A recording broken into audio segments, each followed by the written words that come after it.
अध्याय 100 अध्याय 2220 जिनलुओ जिनचेन भाग 2। स्थानिक छिद्रों के अपने आप ठीक हो जाने के साथ युनचे को जकड़े हुए भय की भारी भावना फीकी पड़ने लगी। वह अपनी जगह पर रुक गया। उसकी विशाल दिव्य भावना उस क्षेत्र पर टिक गई जहां देवता थे। उसे सदमे की भावना ने घेर लिया। देवताओं की तरह वह भी सदमे में था, क्योंकि उसने हुआ कैली को उच्च पुजारी वान दाओ पर हमला करते देखा था।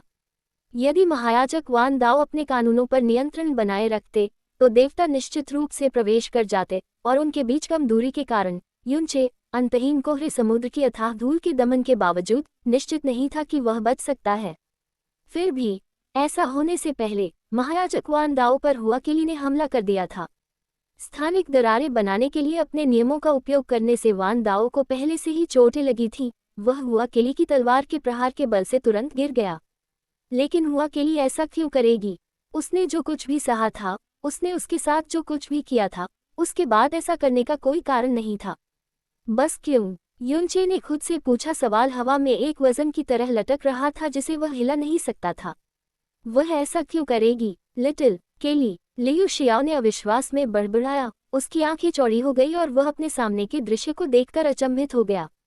उसका पुराना दोस्त वान दाओ बेहोश होकर जमीन पर पड़ा था, और फिर भी लियू शियाओ का बूढ़ा दिमाग ये समझने के लिए संघर्ष कर रहा था कि अभी क्या हुआ था।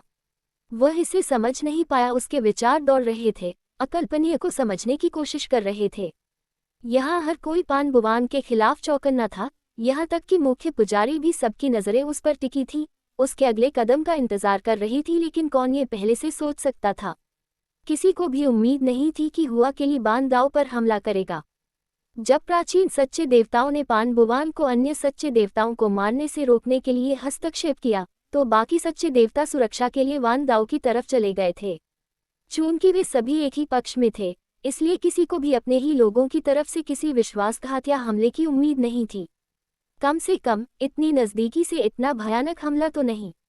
यहाँ तक कि युनचे, जो अभी भी करोड़ों मील दूर था, उसने जो कुछ देखा था उससे वह भी स्तब्ध रह गया। तुमने क्या किया है? मुख्य पुजारी गुस्से में दहाड़ा। उसकी आवाज क्रोध से भरी हुई थी जब उसने उच्च पुजारी वान दाओ को देखा, जो अपने खून के तालाब में बेहोश पड़ा था। सभी की निगाहें सदमे और भ्रम से भरे हुआ कैली पर टिकी थी, क्योंकि वे ये समझने की कोशिश रहे थे कि अभी क्या हुआ। कैलाली, हुआ किंगेल ने अपनी भतीजी का नाम बड़बड़ाते हुए कहा। उसकी आवाज उलझन से भरी हुई थी।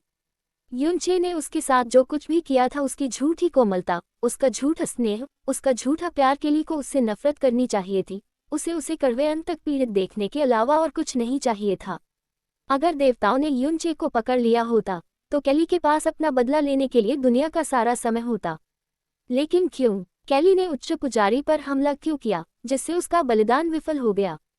हालांकि उसकी अपनी शक्ति सच्चे भगवान के स्तर से बहुत नीचे थी, प्राचीन सच्चे भगवान से भी कम। हुआ किंगपिंग समझ गई कि उच्च पुजारी वान दाओ ने जो किया है उसकी कीमत बहुत भयानक है।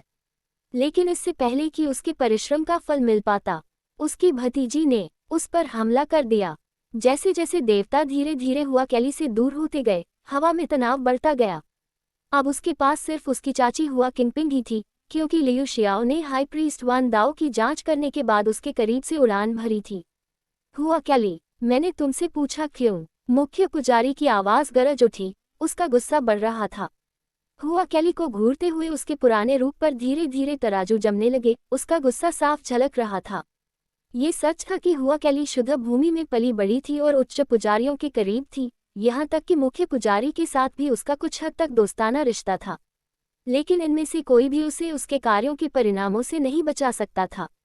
क्रेक कैक, मुख्य पुजारी के क्रोध के भार से हवा चटकने लगी और उनके चारों ओर का स्थान कांप उठा। उसके क्रोध की शक्ति पूरे क्षेत्र में गूंज रही थी। तारांकन, युनचे ने अपनी दिव्य भावना में दृश्य को घटित होते देखा। उसका मन अनगिनत विचारों से भरा हुआ था। अंत में उसने धीरे से अपनी आंखें बंद कर ली। उसकी बेटियों, उसकी पत्नियों, उसके माता पिता और उन सभी लोगों के चेहरे उसके सामने चमक उठे जिन्हें वह जानता था। एक लंबे विराम के बाद उसने आखिरकार बात की। हम दुश्मन बनने के लिए किस्मत में हैं, न ज्यादा न कम, सब कुछ नकली है। इन शब्दों के साथ उसने अपनी आंखें खोली। उसकी नज़र दृढ़ और दृढ़ थी। उसने अपना ध्यान अथाह कृलिन देवता की ओर लगाया और उसे अंतहीन कोहरे के समुद्र में आगे बढ़ने का आदेश दिया। हुआ कैली, तारांकन, बूमू उमम, क्रेकक, तारांकन। मुख्य पुजारी की जबरदस्त ताकत के कारण अंतरिक्ष बह गया, हवा कांप उठी और धरती कांप उठी। उसका गुस्सा उसकी सीमा से परे जा रहा था, और जैसे जैसे उसके शरीर पर सांप जैसे और ड्रैगन के तराजू बनने लगे, उससे निकलने वाली शक्ति लियू शियाओ की शक्ति से भी कई गुना अधिक मजबूत होती गई। उसकी आंखों में क्रोध साफ झलक रहा था जब वह हुआ कैली की ओर मुड़ा, जो भयानक रूप से शांत थी। यद्यपि हुआ किंगविंग प्राचीन सच्चे देवताओं के क्रोध का प्रत्यक्ष लक्ष्य नहीं थी, फिर भी वह अपने खून को उबलता हुआ महसूस कर सकती थी। उसकी आत्मा जल रही थी, मानो उसकी आत्मा टूटने के कगार पर थी। दिव्य सीमित क्षेत्र में उसकी साधना का यहाँ कोई मतलब नहीं था। प्राचीन सच्चे देवताओं की शक्ति का कुचलने वाला दबाव उसके लिए सहन करने से परे था, तब भी जब उसका लगभग पूरा ध्यान किसी और पर था। उफ, हुआ के लिए असहनीय दबाव में कराह उठी, उसके होठों से खून टपक रहा था। उसका चेहरा पीला पड़ गया था, उस सफ़ेद शादी के कपड़े से भी ज्यादा पीला जो उसने अभी भी पहना हुआ था, जो उसके आसपास की कच्ची शक्ति के बिल्कुल विपरीत था। प्राचीन सच्चे ईश्वर की भयानक शक्ति के तहत हुआ कैली ने अंततः बात की। क्योंकि मेरा मानना है, बड़ा भाई युनचे बुरा व्यक्ति नहीं है। उसे जवाब देने में काफी समय लगा, लेकिन उसने जवाब दिया।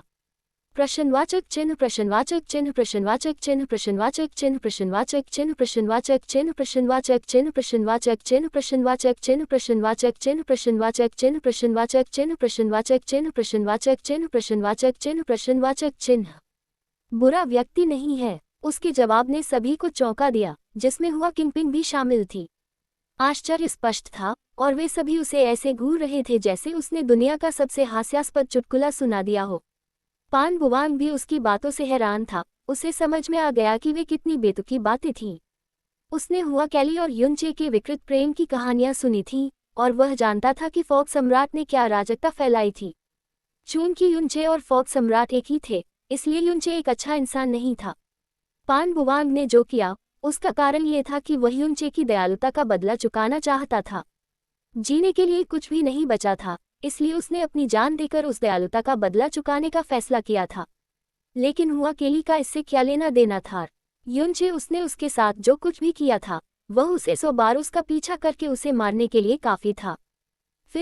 उसने फिर भी ऐसा कहा, वह बुरा व्यक्ति नहीं है। हा हा हा हा हा हा हा हा हा हा। मुख्य पुजारी ने मजाक में हंसते हुए कहा, उसकी हंसी हवा में गड़गड़ाहट की तरह गूंज रही थी। अब तक उसका शरीर बदल चुका था, अब वह इंसान जैसा नहीं बल्कि एक विशाल सांप ड्रैगन जानवर जैसा दिख रहा था। उसकी पीठ से ड्रैकोनिक पंख उगाए थे, और उससे एक आत्मा को हिला देने वाली भयानक शक्ति निकल रही थी, जिसने पूरे स्थान को दमनकारी भार से भर दिया था। अंततः एक लंबी उपहासपूर्ण हंसी के बाद मुख्य पुजारी रुका, उसकी आंखें क्रोध से जल रही थीं और उसने पूछा, युनचे एक बुरा व्यक्ति कैसे नहीं है? तारांकन, जो कुछ उसने तुम्हारे साथ किया ड्रीमवीवर्स के साथ किया, जो कुछ उसने रसातल के साथ किया, वह एक बुरा व्यक्ति कैसे नहीं है? तारांकन dot dot dot dot dot dot dot. दूर से देख रहे मेम जियानिक्सी ने चुपचाप अपने मन में वही सवाल दोहराया। उसे वह सब याद आ गया जो उनके और युनचे के बीच हुआ था, अराजकता, दर्द, विश्वासघात। इतनी दूरी पर भी मुख्य पुजारी के क्रोध की शक्ति स्पष्ट थी, और हुआ कैली, जो इस सब के केंद्र में खड़ी थी, उसके क्रोध के कुचलने वाले वजन को महसूस कर सकती थी, क्योंकि उसकी आंखें वह दर्द में है। हुआ कैली की आवाज नर्म थी, लेकिन इसमें एक निर्विवाद निश्चितता थी।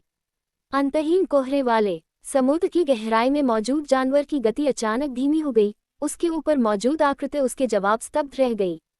भाई युनचे निश्चित रूप से एक बुरे व्यक्ति नहीं हैं, लेकिन स्थिति के कारण उन्हें वही करना पड़ा जो उन्हें करना था। हुआ केली ने आगे कहा, उस पर दबाव धीरे धीरे कम हो रहा था। मेरा मानना है कि वह जो कुछ भी करता है उसके पीछे उसके कई कारण होते हैं, और मुझे यकीन है कि अगर कोई दूसरा तरीका होता तो वह ऐसा नहीं करता जो उसने किया। उसकी आंखें दर्द और पछतावे से भरी हैं। इस कारण से मैं यह नहीं मानता कि बिग ब्रदर युनचे एक बुरे व्यक्ति हैं। अपनी सफेद शादी की पोशाक में हुआ कैली अविचलित खड़ी थी, सीधे स्तब्ध मुख्य पुजारी को देख रही थी। उसकी आवाज गंभीर और गहरी, अटूट आस्था से भरी थी। Dot dot dot dot. हा हा हा हा हा हा हा हा हा हा हा हा। मुख्य पुजारी जोर से हंसने लगा, उसका स्वर उपहासपूर्ण और अविश्वास से भरा हुआ था। उसने जो उत्तर दिया वह बस हास्यास्पद था, और इन सब के लिए, सिर्फ अपने विश्वासों के लिए, आप वही करना चुनते हैं जो आप करते हैं। हा हा हा हा हा। मुख्य पुजारी हंसता रहा। उसकी नजर हुआ कैली पर टिकी थी। उसके प्रति कोमलता के आखिरी निशान भी चले गए थे। तर्क की कोई झलक भी नहीं बची थी। वह मुख्य पुजारी बिग रेज गॉड रेस के पहले देवता मोसू द्वारा बनाए गए। उनकी निष्ठा मोसू के प्रति थी और मोसू की इच्छा का पालन करना उनका काम था। मोसू उनके निर्माता और उनके स्वामी थे। चूंकि मोसू ने उन सभी को यहाँ भेजा था, इसलिए युनचे को पकड़ने की उसकी बेताब जरूरत सभी के लिए स्पष्ट थी। महायाजक वान दाओ, जो रसातल की शुरुआत से ही मोसू का अनुसरण कर रहे थे, इस बात को गहराई से समझते थे। उन्होंने लाखों वर्षों में अर्जित अपनी शक्ति का त्याग करने में एक सेकंड के लिए भी संकोच नहीं किया, बस युनचे को ट्रैक करने के लिए, अंतरिक्ष में अस्थायी रूप से एक रास्ता बनाने के लिए। लेकिन सब कुछ उसने रोक दिया था। हुआ केली ने, उसके हास्यास्पद विश्वास ने। क्या मजाक! इस समय भले ही लियू शियाओ को भी समझ में आ गया था कि केली का जवाब कितना हास्यास्पद था, लेकिन वह इतना मूर्ख नहीं था कि मुख्य पुजारी की निगाह में आए घातक बदलाव को नजरअंदाज कर दे। हुआ केली को देखते ही मुख्य पुजारी की आंखों से हत्या का इरादा झलकने लगा। मुख्य पुजारी ने अपना नियंत्रण खो दिया था। बूम। मुख्य पुजारी की ईश्वरीय शक्ति उमड़ पड़ी। उसकी ऊर्जा ने हवा को चीरते हुए दूसर दुनिया को चीर दिया। सैकड़ों हजारों मील की दूरी पर अथाह धूल साफ हो गई और बल ने देवताओं को भयभीत कर दिया, क्योंकि वे तेजी से भाग रहे थे। पान बुवांग कोई अपवाद नहीं था। हालांकि जैसे ही पान बुवांग तेजी से भाग रहा था, उसकी आंखें एक ही दिशा में टिकी हुई थीं, जो ठंडे, जानलेवा इरादे से भरी हुई थी। मुख्य पुजारी के विषय में क्या कहा जाए। उसके दिमाग में आने वाला आखिरी विचार था, जो कोई भी भगवान की योजनाओं को विफल बनाता है, वह सिर्फ एक दुश्मन है जिसे खत्म करने की जरूरत है। इसके साथ ही उसकी आखिरी समझ भी गायब हो गई और उसकी पंजे जैसी उंगलियां भयानक शक्ति से प्रज्वलित हो गई। बिगरेज नामक राक्षस दहाड़ते हुए हुआ केली की ओर बढ़ा, जो उसकी प्रचंड शक्ति के कारण स्तब्ध हो गई थी। केली, हुआ किंगपिन की आवाज गूंजी, जो डर और आतंक से भरी हुई थी। उसका शरीर सहज रूप से आगे बढ़ा, अपनी भतीजी की ओर दौड़ा, जिसकी रक्षा करने की उसने कसम खाई थी। बो 6 क्रेक। इस हमले ने दूसर दुनिया को तहस नहस कर दिया, क्योंकि अंतरिक्ष भी टूट गया और पृथ्वी भी इसके बल के नीचे धंस गई। Boom boom. आकृतियां हवा में उड़ती हुई, जोरदार धमाकों के साथ गहरी खाई में गिरती रहीं और अंततः रुक गई। उनके शरीर हमले के बल से क्षतिग्रस्त हो गए। पुकी उफ! दूर की धूसर दुनिया में विनाश का दृश्य देखते हुए युनचे का चेहरा पीला पड़ गया। खून ने सफेद शादी की पोशाक को गहरे लाल रंग में बदल दिया और किसी के खून खांसने की आवाज हवा में गूंज उठी। फिर भी ये हुआ केली का खून नहीं था।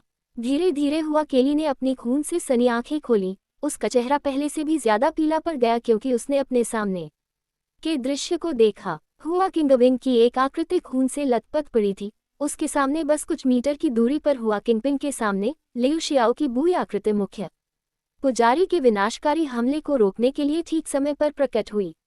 उसकी हड्डियां कई जगहों से टूट गई थीं और वह धीरे धीरे जमीन पर गिर पड़ा, खून खांसने लगा। खून उसके बूढ़े शरीर से बह रहा था। धीरे धीरे उसका शरीर लाल हो रहा था और वह होश में रहने की कोशिश कर रहा था। उसने मुख्य पुजारी की लगभग सारी शक्ति छीन ली थी। हालांकि वह भी एक प्राचीन सच्चा देवता था, लेकिन उनकी ताकत में जमीन अंतर था। लियू शियाओ, मुख्य पुजारी को एक पल के लिए स्पष्टता मिली जब उसे एहसास हुआ कि उसने अभी क्या किया है। एक पल में वह घायल लियू शियाओ के सामने आ गया। लियू शियाओ, क्या तुम ठीक हो? बिगरेज की आवाज चिंता से कांप उठी। उसका गुस्सा अभी भी बरकरार था, लेकिन अब चिंता के साथ मिश्रित था। खांसी, उबकाए, खांसी। मैं उल्टी कर रहा हूँ। ठीक है, मेरी बूढ़ी हड्डियां दिखने से ज्यादा मजबूत हैं, लियू शियाओ ने कई बार खून खांसने के बाद जवाब दिया। उसका आभामंडल अस्त व्यस्त था। उसका शरीर अनगिनत चोटों के दर्द से कराह रहा था, फिर भी वह मुस्कुराने में कामयाब रहा। अपने पुराने दोस्त को अपनी सामान्य स्थिति में लौटता देख उस पर दबाव कम हो गया। आंटी, तारानकन। अचानक उन दोनों को अपने पीछे हुआ केली की एक हताश चीख सुनाई दी। वे दोनों मुड़े और देखने लगे और उनके दिल बैठ गए। एक व्यक्ति जमीन पर पड़ा था, भयानक चोटों से लथपथ। उसके शरीर से अभी भी बहुत ज्यादा खून बह रहा था। ये हुआ किंगयंग थी। उसका शरीर इतना क्षत विक्षत, इतना टूटा हुआ था कि उसकी आभा और आत्मा मुश्किल से टिकी हुई थी। इतनी कमजोर कि हवा के एक झोंके से ही उसे मिटा दिया जा सकता था। यद्यपि लियू शियाओ ने बिग रेज की लगभग सारी शक्ति को अवशोषित कर लिया था, लेकिन उसमें से कुछ शक्ति उसके पास से निकल गई थी और उसकी एक छोटी सी मात्रा भी हुआ किंगपिन जैसे किसी व्यक्ति को नष्ट करने के लिए पर्याप्त थी, जो एक सच्चा भगवान नहीं था। उसने प्राचीन सच्चे ईश्वर की शक्ति का पूरा प्रभाव झेला था जो लियू शियाओ से होकर गुजरी थी। चाची, हुआ केली चिल्लाए, अपनी चाची के पास भागी। अपनी अत्यधिक कमजोरी के बावजूद हुआ किंगविंग अपनी भतीजी के चेहरे से आंसू पोंछने के लिए अपना हाथ उठाने में कामयाब रही। उसका लाल हाथ प्रयास से कांप रहा था। यह ठीक है, मुझे खुशी है कि तुम सुरक्षित हो, हुआ किंगयंग ने फुसफुसाते हुए कहा। उसका हाथ बेजान होकर जमीन पर गिर गया और वह अपनी चोटों के भारी वजन से बेहोश हो गई। चाची, चाची, हुआ केली पीड़ा में चिल्लाई। जब वह घुटनों के बल गिरी तो उसका आभामंडल अराजक क्रोध में घूम रहा था। अपनी चाची की मृत्यु सी स्थिति को देखकर उसका दिल टूट गया। वह ठीक हो जाएगी, उसे बस ठीक होने के लिए समय चाहिए, बूढ़े लियू शियाओ ने धीरे से कहा। वह हुआ केली को जितना संभव हो सके उतना दिलासा दे रहा था, क्योंकि वह अभी भी अपनी चोटों से उबरने के दौरान उसके शरीर को ठीक करने के लिए अपनी शक्ति का उपयोग कर रहा था। ये दृश्य देखकर मुख्य पुजारी बिग रेज केवल अपना सिर दूसरी ओर घुमा सकता। उसकी अभिव्यक्ति खेद से भारी थी। उसने अपनी उंगलियां उठाए और अभी भी बेहोश वान दाओ तैरकर ऊपर आ गया। ऐसा लगता है मैं आज भगवान के आदेश को पूरा नहीं कर पाऊंगा, उसने बड़बड़ाते हुए कहा। उसकी आवाज में गहरा दुख था। बूमूमम आह! अचानक जब समूह अभी भी अराजकता से उबर रहा था, दैवीय शक्ति के विस्फोट के बाद एक दर्दनाक कराह सुनाई दी। अंधकार का गुंबद ऊपर उठा और एक पल में शेनवुयाने की कमजोर आत्मा उसके घेरे में आ गई। पान बुवांग ने एक ठंडे निर्दयी भाव के साथ उसकी आत्मा को कुचलकर शून्य कर दिया। बूमम तारानकन, देवताओं की चौंकती निगाहों के सामने पान बुवांग ने शेनवुयानी को एक पल में मार डाला। तुम ये समझते हुए कि अभी क्या हुआ था, मुख्य पुजारी बिग रेज भयानक गति से आगे बढ़ा। उसकी मुट्ठी पान बुवांग की ओर टूट पड़ी। पान बुवांग ने बड़ी मुश्किल से अपनी शक्ति को बढ़ाने में कामयाब रहा, लेकिन मुख्य पुजारी के प्रहार की विनाशकारी शक्ति ने उसे एक बहरा करने वाले धमाके के साथ धरती पर गिरा दिया। उसकी हड्डियों की दर्दनाक दरार हवा में गूंज उठी। पान बुवांग उस टूटी हुई खाई में लेटा हुआ था। उसका खून से लथपथ शरीर अभी भी स्थिर था और उसकी सांसें कमजोर हो रही थीं। पीड़ा के बावजूद उसके चेहरे पर एक मुस्कान थी, संतुष्टि की मुस्कान। बुकिंग, मैंने आखिरकार बदला ले लिया है तुम्हारे लिए, पान बुवांग ने बड़बड़ाते हुए कहा। उसकी आवाज में संतुष्टि का भाव था। हालांकि यह सब था कि शेनवुई ने ही शेनवु किंग को मारा था, लेकिन आखिरकार ये शेनवुयान ही था जिसने इसका आदेश दिया था। शेनवुई अपने मालिक से संबंधित होने के कारण ऐसी चीज थी जिसे पान बुवांग जाने दे सकता था, लेकिन शेनवुयान ये लाखों सालों में भी नहीं। जैसे ही अवसर सामने आया, पान बुवांग, जिसने लंबे समय से उसके प्रति अपनी हत्या की मंशा को दबा रखा था, ने अपनी सारी ताकत झोंक दी। आखिरकार उसने अपना लक्ष्य हासिल कर लिया था। अब अगर वह यहीं मर भी जाता तो कोई अफसोस नहीं था। जब वह वहां लेटा हुआ था, अपनी पूर्णता पर पागलों की तरह मुस्कुरा रहा था, तो मुख्य पुजारी की चिड़चिड़ाहट बढ़ गई।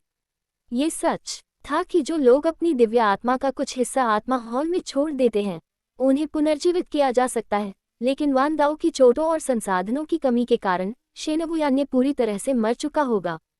मुख्य पुजारी ने अपना हाथ ऊपर उठाया तो उसके अंदर क्रोध की भावना उमड़ पड़ी। उसके नियमों की गहराई से शक्ति एकत्रित हुई, जिससे हवा में टेंग ड्रैगन की छवि बन गई।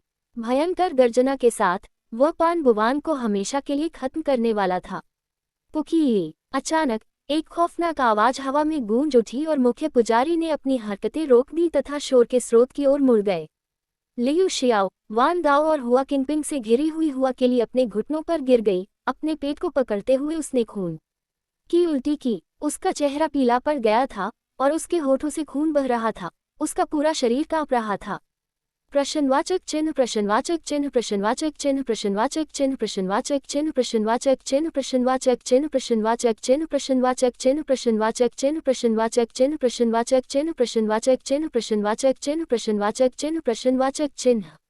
अंतहीन कोहरे के सागर की गहराई में युनचे को अचानक अपने दिल में एक तेज दर्द महसूस हुआ। उसकी आत्मा कांप उठी। युनचे, लीसू की आवाज उलझन में गूंजी क्योंकि उसकी दिव्य शक्ति उसे ठीक करना जारी रखती थी। फिर भी उसके प्रयासों के बावजूद युनचे की आत्मा में कंपन और भी बदतर होता गया। हर बीतता हुआ सेकंड उसे ऐसा लग रहा था जैसे उस पर कोई बोझ पड़ रहा हो और उसका दिल दर्द से सिकुड़ रहा था। चाहे ली सू ने उसमें कितनी भी उपचारात्मक ऊर्जा डाली हो, वह उसके भीतर बढ़ती उथल पुथल को शांत करने के लिए पर्याप्त नहीं थी। प्रश्नवाचक चिन्ह प्रश्नवाचक चिन्ह प्रश्नवाचक चिन्ह प्रश्नवाचक चिन्ह प्रश्नवाचक चिन्ह प्रश्नवाचक चिन्ह प्रश्नवाचक चिन्ह प्रश्नवाचक चिन्ह प्रश्नवाचक चिन्ह प्रश्नवाचक चिन्ह प्रश्नवाचक चिन्ह प्रश्नवाचक चिन्ह प्रश्नवाचक चिन्ह प्रश्नवाचक चिन्ह प्रश्नवाचक चिन्ह प्रश्नवाचक चिन्ह। मुख्य पुजारी उलझन में आगे बढ़ा। उसकी नजर हुआ कैली पर टिकी थी, जिसका चेहरा पीला पड़ गया था क्योंकि उसने अपना पेट पकड़ रखा था। लियू शियाओ भी उसके बगल में खड़ा था, उसकी भौहें सिकुड़ी हुई थी। वह जानता था कि हुआ किंगपिंग और लियू शियाओ दोनों ने पहले ही बिग रेज की लगभग सारी शक्ति को अवशोषित कर लिया था, इसलिए हुआ केली को कोई नुकसान नहीं होना चाहिए था। फिर भी वह यहाँ थी, अपना पेट पकड़े हुए और खून की उल्टी कर रही थी। ये समझ में नहीं आया। छोटी कैली, लियू शियाओ ने अपना खून से लथपथ शरीर उसके पास ले गया। दर्द के बावजूद उसकी आवाज कोमल थी। क्या तुम ठीक हो? उसने अपना पुराना घिसा पिटा हाथ उसकी पीठ पर रखा, लेकिन जैसे ही उसने हाथ रखा, उसका हाव भाव बदल गया, भ्रम से आश्चर्य में और फिर सदमे में। तुम वह लड़खड़ाते हुए पीछे हटा, उसका चेहरा अविश्वास से भर गया। तुम गर्भवती हो? वह दहाड़ कर बोला।